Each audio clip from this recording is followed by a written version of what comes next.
The Byzantine Empire, a beacon of culture and power, emerged from the remnants of the Roman Empire to become a formidable force in world history. This journey begins in the late 3rd century AD, a time of crisis for the Roman Empire. Beset by internal strife and external threats, Emperor Diocletian took the bold step of dividing the empire into eastern and western halves, laying the groundwork for what would become Byzantium. The term Byzantine Empire is a modern invention. They considered themselves Romans and referred to their state as the Roman Empire. The name comes from Byzantium, the original Greek settlement on which Constantinople, the imperial capital, was built. In 324 AD, Constantine I, a visionary leader, chose the ancient Greek city of Byzantium as the site for his new capital. Renaming it Constantinople, he transformed it into a magnificent city that straddled the crossroads of Europe and Asia. Its strategic location would prove vital, allowing the Eastern Roman Empire to thrive even as the Western Empire crumbled. Constantine envisioned a grand Christian capital to rival Rome itself. He embarked on an ambitious building program, constructing forums, palaces, and churches. Constantine's embrace of Christianity as the official imperial religion would define Byzantine civilization. The emperor himself was baptized on his deathbed in 337 AD. While paganism persisted for some time, Christianity became intertwined with imperial power and Byzantine identity. Early Byzantine culture blended Roman, Greek, and Christian elements. Latin remained the official language for some time, but Greek became dominant by the 6th century. The empire retained Roman law and administrative structures while embracing Greek learning and Orthodox Christianity. Byzantine society was highly stratified but offered some social mobility. At the top was the emperor, seen as God's viceroy on earth. A complex imperial court and bureaucracy managed the state. Below were aristocratic landowners, urban professionals and craftsmen, peasant farmers, and slaves. The army provided a path for advancement, with soldiers able to rise to high rank regardless of background. The reign of Justinian I from 527 to 565 AD marked a high point of early Byzantine civilization. Along with his powerful Empress Theodora, Justinian sought to restore the Roman Empire to its former glory. He reconquered much of the Western Empire, including Italy, North Africa, and parts of Spain. Justinian's other great achievement was the codification of Roman law. The resulting corpus juris civilis became the basis for many European legal systems and is still influential today. It encompassed the code, the digest, the institutes, and the novels. This monumental work preserved and systematized centuries of Roman legal thought. At home, Justinian was an ambitious builder. The crowning achievement was the Hagia Sophia, the great domed church that still dominates Istanbul's skyline. With its massive dome and stunning mosaics, it epitomized Byzantine architectural and engineering skill. Justinian's reign faced severe challenges as well. In 532, the Nika riots nearly toppled his regime. Up to 30,000 people died as rival chariot racing factions turned their ire on the government. Only Theodora's courage in refusing to flee restored order. Later, a devastating outbreak of bubonic plague swept the empire in 542.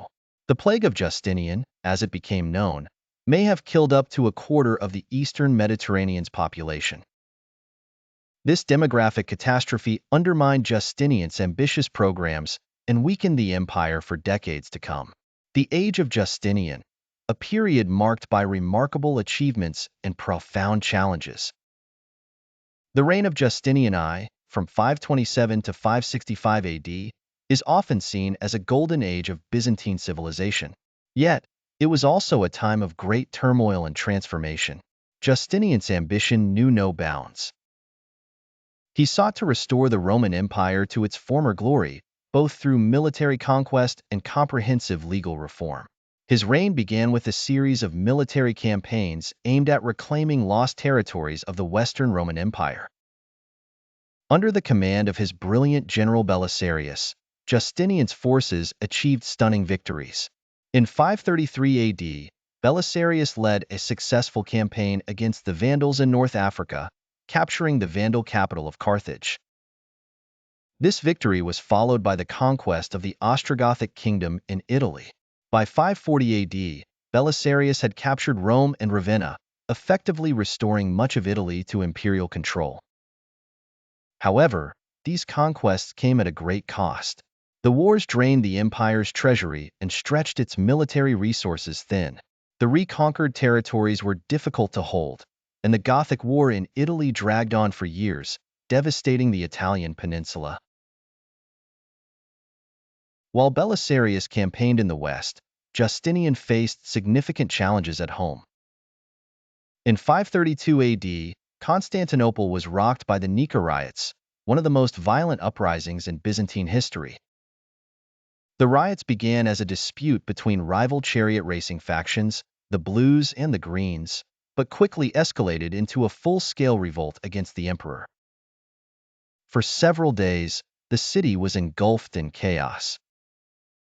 The rioters set fire to buildings, including the original Hagia Sophia, and proclaimed a new emperor. Justinian considered fleeing, but his wife, Empress Theodora, famously refused to abandon the throne. Her resolve and the loyalty of Belisarius, who led the imperial troops in a brutal crackdown, ultimately saved Justinian's reign.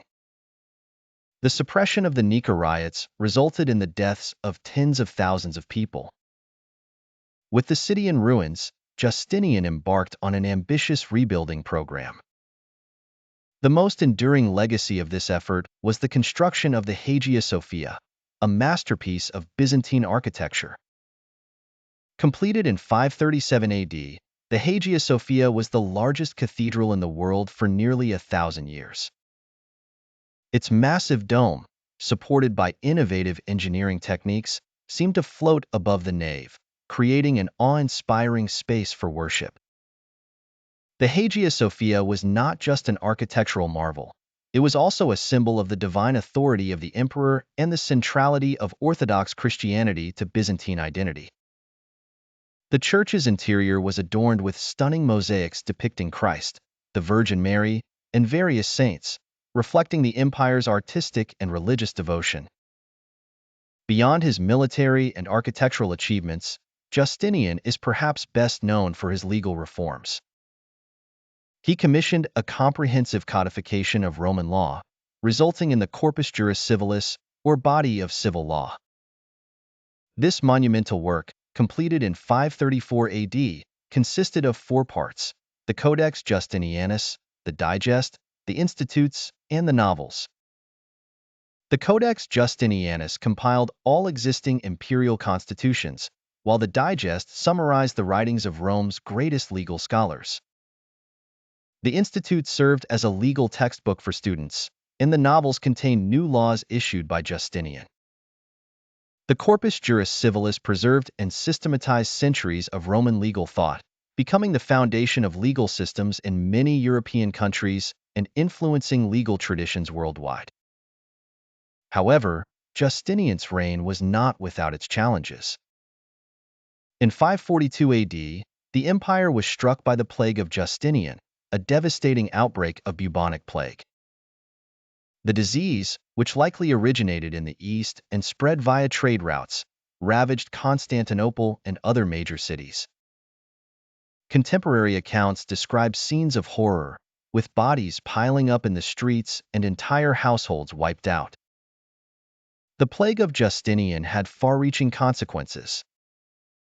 It is estimated that the pandemic killed up to a quarter of the population in the eastern Mediterranean, severely weakening the empire's economy and military. The demographic collapse undermined Justinian's ambitious projects and left the empire vulnerable to external threats. Despite these setbacks, Justinian continued to pursue his vision of a restored Roman Empire. He launched campaigns against the Sasanian Empire in the east and sought to strengthen the empire's defenses along its borders. However, his later years were marked by increasing financial strain and internal dissent. When Justinian died in 565 AD, he left behind a mixed legacy. His reign had seen remarkable achievements in law, architecture, and military conquest, but it had also exposed the empire to significant risks and challenges.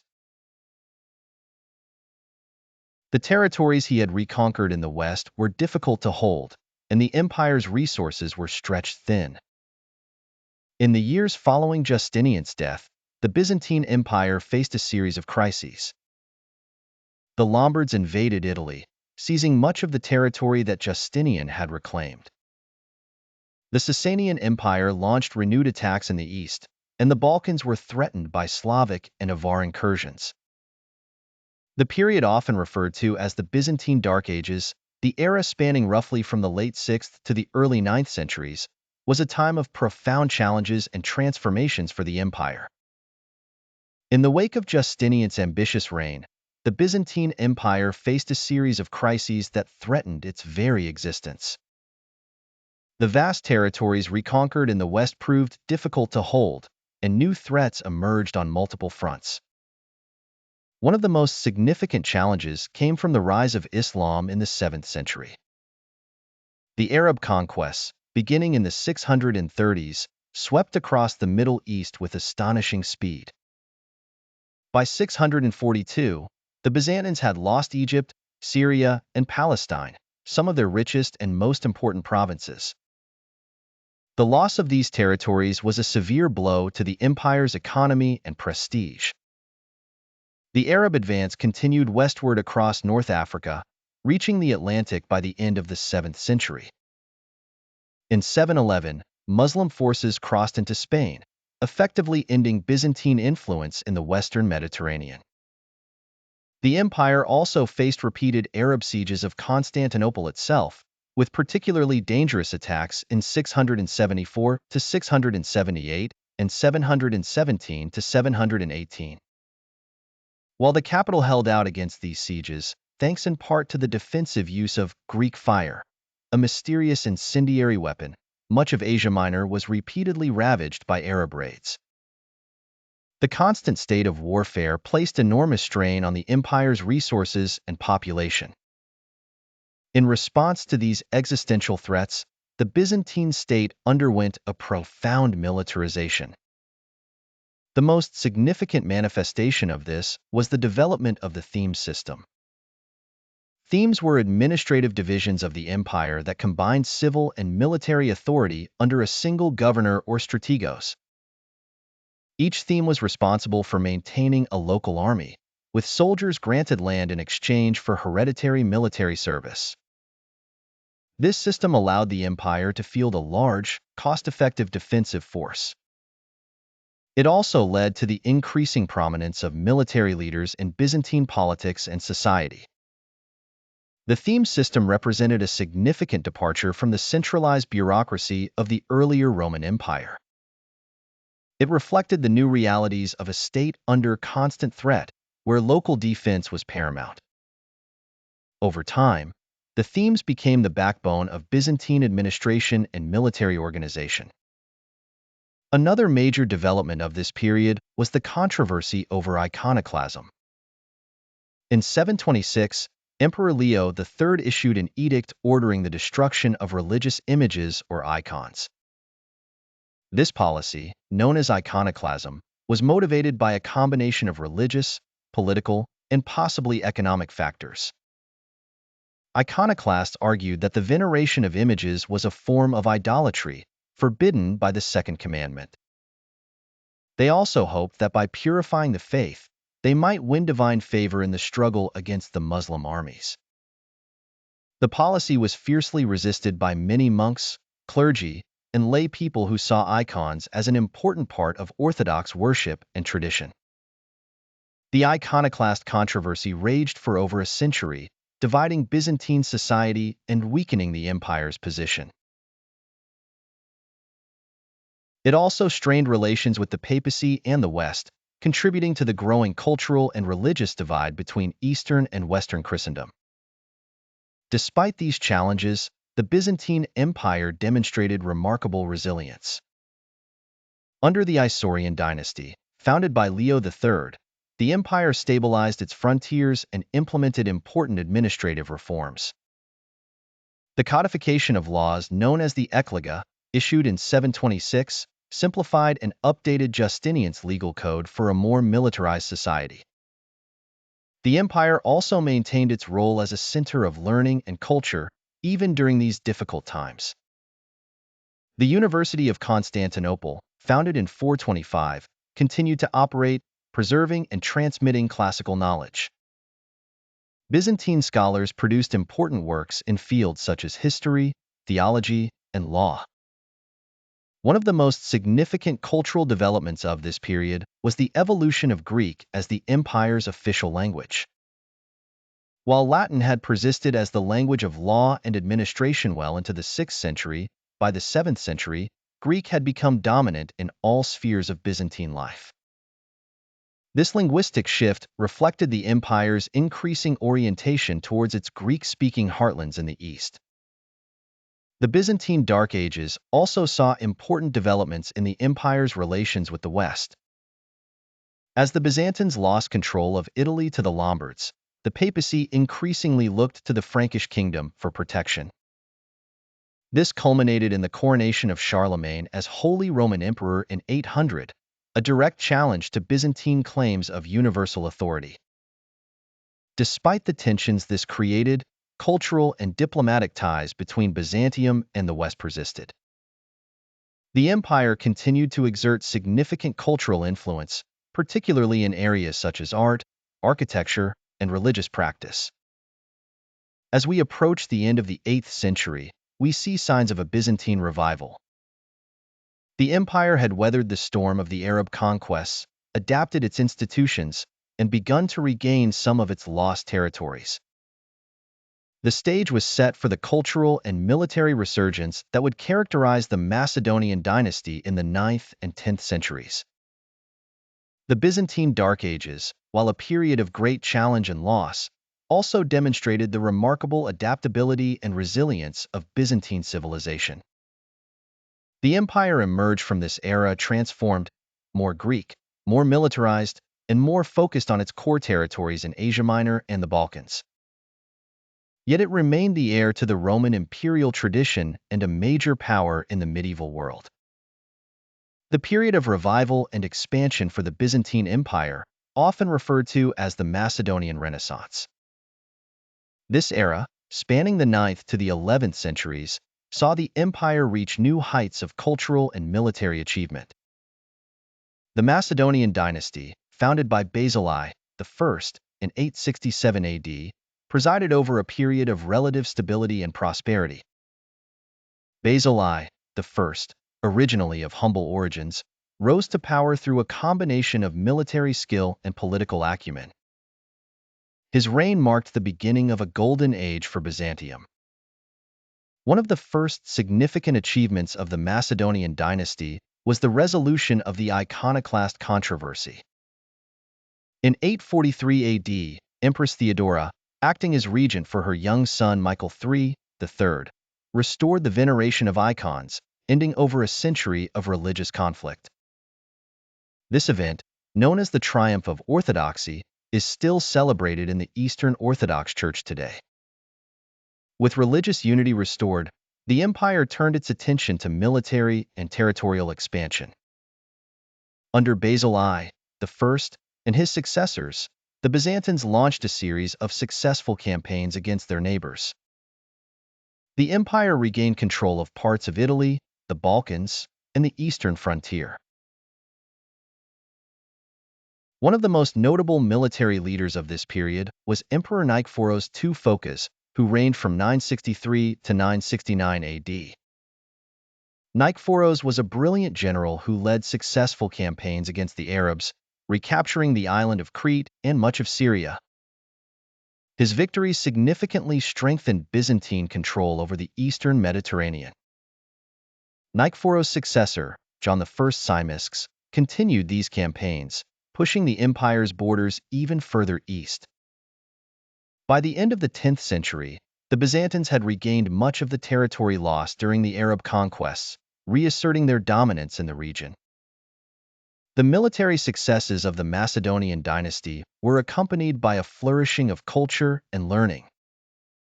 This period saw a revival of classical Greek learning, with scholars producing important works in fields such as philosophy, science, and literature. The University of Constantinople, which had been founded in the 5th century, became a leading center of learning in the medieval world. Byzantine art and architecture also reached new heights during this period. The construction of the Nea Ecclesia, a grand church in Constantinople, set a new standard for Byzantine architecture. The church's innovative design, with its 5 domes and intricate mosaics, influenced subsequent Byzantine and Orthodox church architecture. The Macedonian Renaissance also saw the production of some of the most famous Byzantine manuscripts, including illuminated Gospels and legal texts. These manuscripts, richly decorated with gold and vibrant colors, are considered masterpieces of medieval art. The empire's prosperity during this period was underpinned by a strong economy. Constantinople remained a major center of trade, connecting Europe and Asia. The city's markets were filled with goods from across the known world, including silk from China, spices from India, and furs from the north. The Byzantine economy was also supported by a sophisticated system of taxation and administration. The theme system, which had been developed during the Byzantine Dark Ages, continued to function effectively, providing both military and economic stability. However, the empire's success also brought new challenges. The growing power and influence of the Byzantine state led to increased tension with the Western Christian world. This tension culminated in the Great Schism of 1054, a formal split between the Eastern Orthodox and Roman Catholic churches. The schism was the result of long-standing theological and political differences between the Eastern and Western churches. Issues such as the use of leavened versus unleavened bread in the Eucharist, the wording of the Nicene Creed, and the authority of the Pope versus the Patriarch of Constantinople all contributed to the divide. The Great Schism had profound implications for the Byzantine Empire. It weakened the empire's ability to form alliances with Western powers and contributed to a growing sense of isolation. The schism also marked the beginning of a long period of mutual suspicion and hostility between the Eastern and Western Christian worlds. Despite these challenges, the Byzantine Empire continued to thrive during the 11th century. The reign of Basil II, known as Basil the Bulgar Slayer, marked the apex of Byzantine military power. Basil II waged a relentless campaign against the Bulgarian Empire, culminating in the decisive Battle of Clydian in 1014. His victory effectively ended Bulgarian resistance and consolidated Byzantine control over the Balkans. Basil II's reign also saw significant administrative and fiscal reforms. He strengthened the central government and reduced the power of the aristocracy, ensuring that the empire's resources were effectively managed. His policies laid the groundwork for a period of relative stability and prosperity. Daily life in Constantinople during this period was marked by a high standard of living and a vibrant urban culture. The city's population swelled to over 500,000 people, making it one of the largest and most cosmopolitan cities in the world. Constantinople's streets were filled with merchants, artisans, scholars, and pilgrims from across the empire and beyond. The city's markets, such as the bustling Mise, offered a dazzling array of goods, from luxurious silks and spices to everyday necessities. The Hippodrome, a massive stadium for chariot racing, was a focal point of social life. Byzantine society was highly stratified, with a clear hierarchy of social classes. At the top were the emperor and the imperial court, followed by the aristocracy, who owned large estates and held important administrative and military positions. Below them were the urban middle class, including merchants, artisans, and professionals, and the peasantry, who worked the land and formed the backbone of the empire's economy. Religion played a central role in Byzantine life. The Orthodox Church was not only a spiritual institution, but also a major political and cultural force.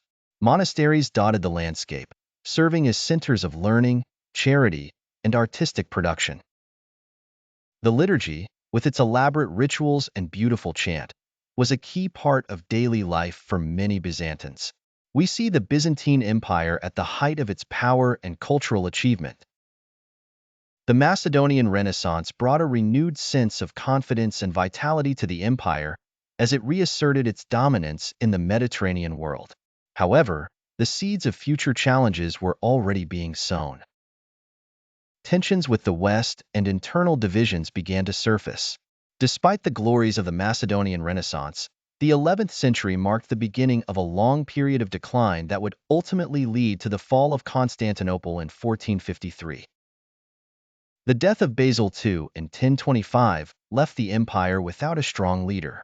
His successors proved less capable of managing the complex challenges facing Byzantium. Internal political struggles weakened the central government. External threats mounted on multiple fronts. One of the most significant blows came from an unexpected direction.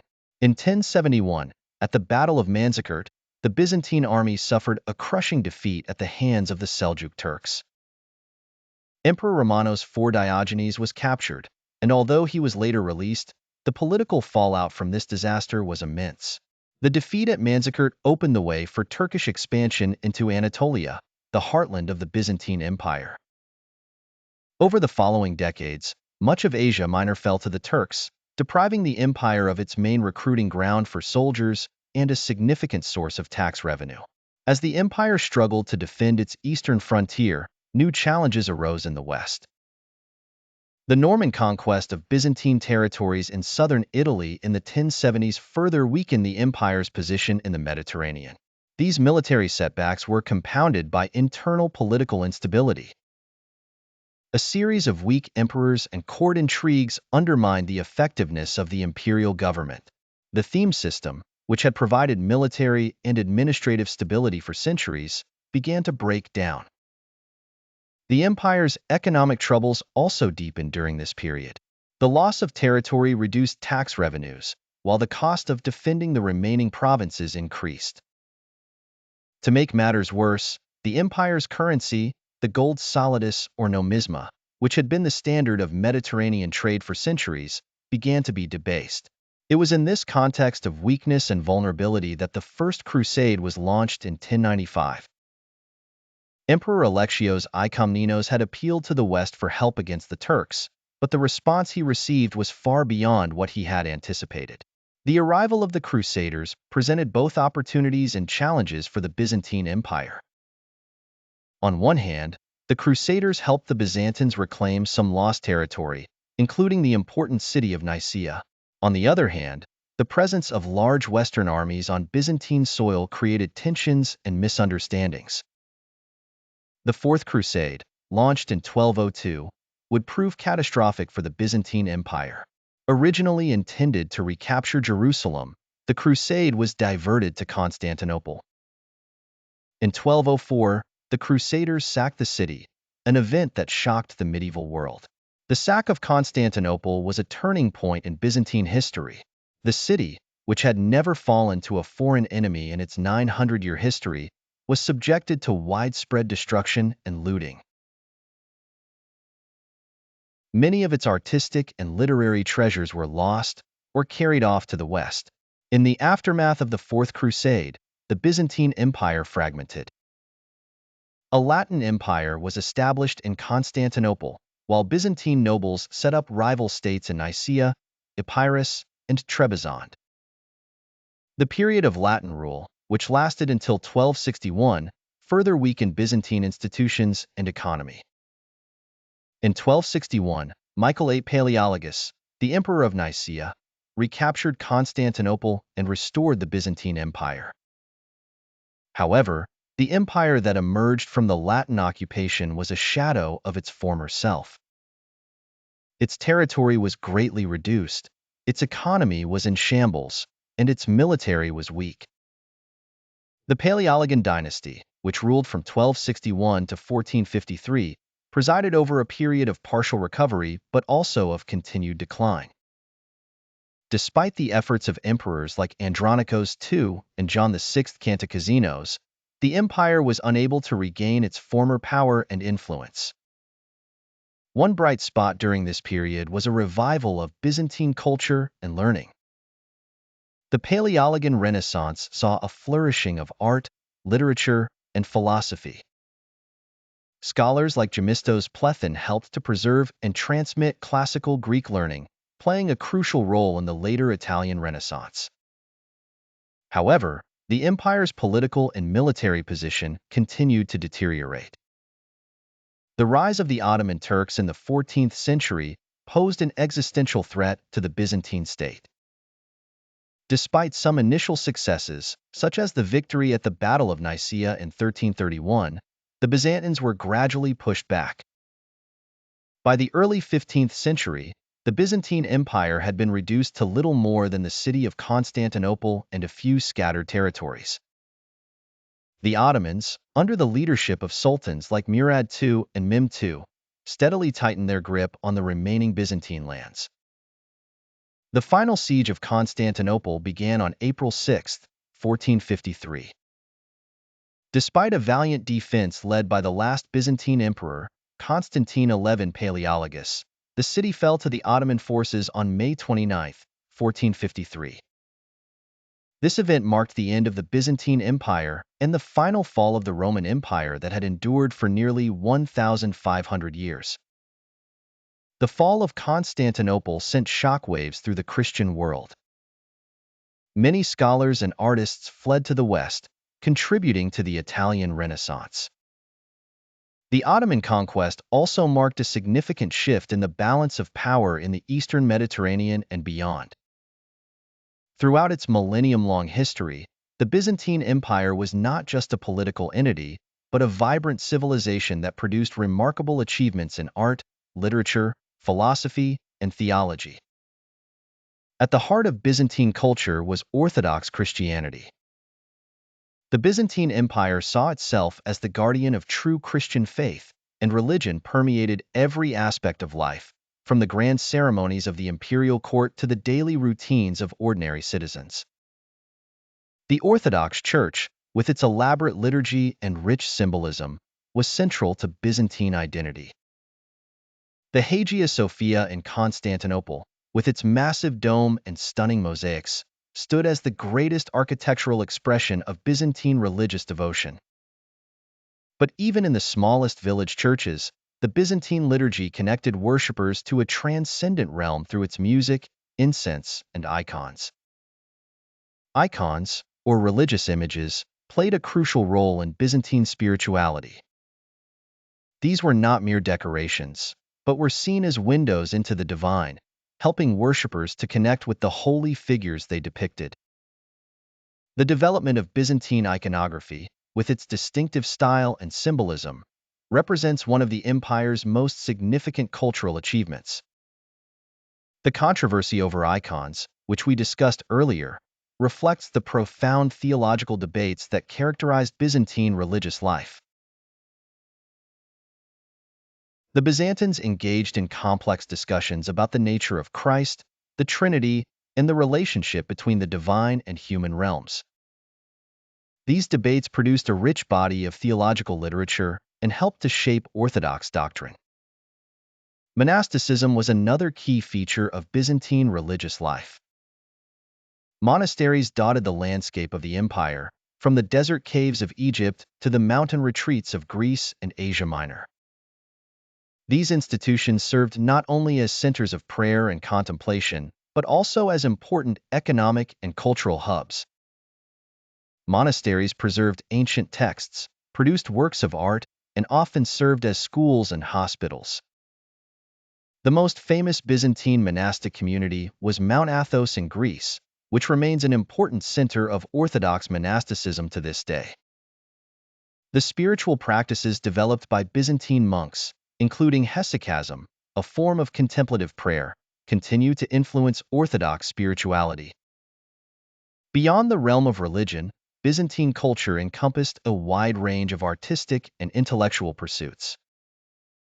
Byzantine art, with its emphasis on spiritual themes and symbolic representation, produced masterpieces in mosaic, fresco, and icon painting. The mosaics of Ravenna, the frescoes of Cappadocia, and the icons of Constantinople represent some of the high points of Byzantine artistic achievement. Byzantine architecture, exemplified by the great domed churches like Hagia Sophia, combined Roman engineering prowess with a distinctively Eastern aesthetic. The Byzantine architectural style, with its use of domes, pendentives, and elaborate decoration, would influence building traditions from Russia to Italy. In literature, the Byzantines preserved and transmitted the classics of ancient Greek literature while also producing their own works. Byzantine historians like Procopius and Anna Komnena left invaluable accounts of their times.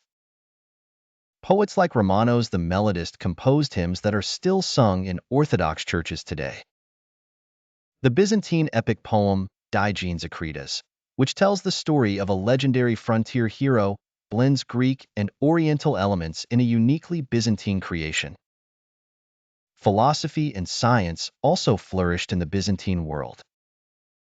While much of Western Europe was going through the so-called Dark Ages, Byzantine scholars were preserving and commenting on the works of ancient Greek philosophers and scientists.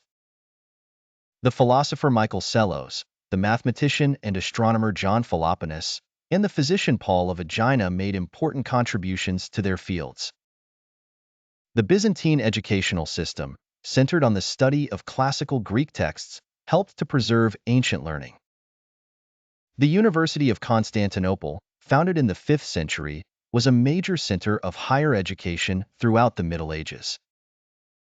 Byzantine scholars played a crucial role in transmitting Greek learning to the Islamic world and, later, to Renaissance Italy. Music was another important aspect of Byzantine culture. The development of Byzantine chant, with its system of 8 modes or tones, created a distinctive musical tradition that continues in Orthodox worship to this day. The invention of musical notation in Byzantium was a significant contribution to the history of Western music. In the realm of law, the Byzantines built upon the Roman legal tradition, producing comprehensive law codes like the Ecloga and the Basilica. Byzantine law influenced legal systems across Eastern Europe and the Middle East. Byzantine science and technology, while often overlooked, made significant contributions. The Byzantine Greeks preserved and expanded upon ancient knowledge in fields like mathematics, astronomy, and medicine. Technological innovations like Greek fire, a kind of medieval flamethrower, played crucial roles in the empire's military history. The Byzantine Empire also served as a cultural bridge between East and West. Its diplomats, merchants, and scholars facilitated the exchange of ideas and goods between Europe, Asia, and Africa. Byzantine influence can be seen in the art and architecture of medieval Italy, in the Cyrillic alphabet used by many Slavic languages, and in the religious traditions of Eastern Europe and Russia. One of the most significant aspects of the Byzantine legacy is its influence on Eastern Europe and Russia. The Byzantine Empire played a crucial role in the Christianization of the Slavic peoples. In the 9th century, Byzantine missionaries Cyril and Methodius created the Glagolitic alphabet, the precursor to the Cyrillic script still used in many Slavic languages today. The conversion of Prince Vladimir of Kiev to Orthodox Christianity in 988 AD marked the beginning of a long and deep connection between Russia and Byzantine culture. Russian rulers adopted Byzantine customs, titles, and symbols of authority.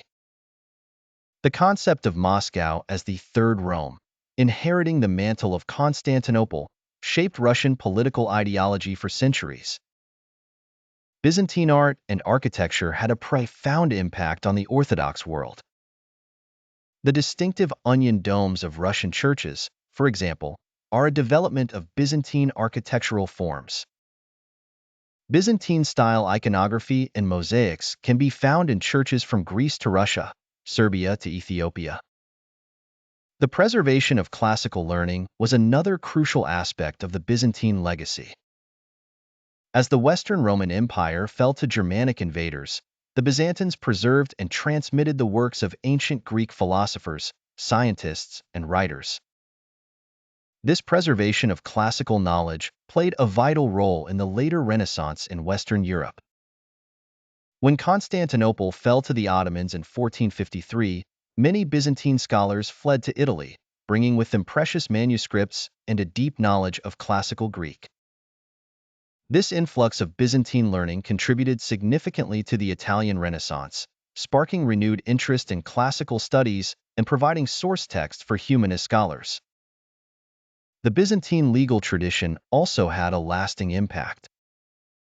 Byzantine law, based on Roman law but adapted over the centuries, influenced legal systems across Eastern Europe and the Middle East.